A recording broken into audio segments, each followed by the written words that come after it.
Frappés par des sanctions internationales, les colons israéliens de Cisjordanie bénéficient aujourd'hui du soutien financier de leur communauté.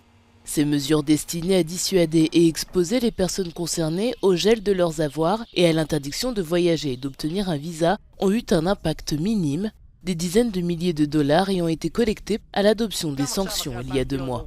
Nous recevons beaucoup plus de soutien de la part d'une grande partie de l'opinion publique qui a compris ce que nous disons depuis des années, à savoir que nous avons affaire à un ennemi meurtrier qui se bat contre nous, que seule la colonisation de la terre apportera la sécurité, que si nous permettons au Hamas de créer un État israélien, le même type de terrorisme et de meurtre qui s'est produit à Gaza pourrait se produire ici, en Judée et en Samarie. Des colons israéliens, partisans de la ligne dure, ont été visés par des sanctions internationales en raison d'accusations d'attaques et de harcèlement à l'encontre de Palestiniens en Cisjordanie, mais ces mesures ont encouragé les colons dans l'escalade des attaques et de l'accaparement des terres. Yinon et Eliashived ont détruit nos fermes, nos terres et nos cultures. Ces sanctions ne sont pas suffisantes, nous en demandons toujours plus pour les dissuader et les ramener dans le droit chemin.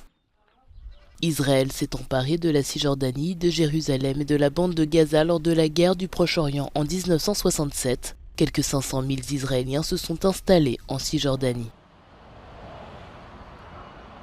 Ce que nous avons vu ces dernières années, et en particulier le mois dernier, c'est l'effondrement total de l'état de droit en Cisjordanie.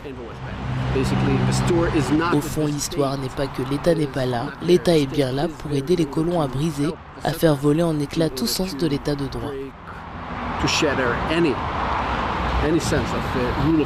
Si la plupart de la communauté internationale considère la présence des Israéliens en Cisjordanie comme illégale, l'expansion a été accélérée sous la coalition du Premier ministre Benjamin Netanyahou, la plus marquée à droite de l'histoire d'Israël, avec des colons eux-mêmes à des postes clés.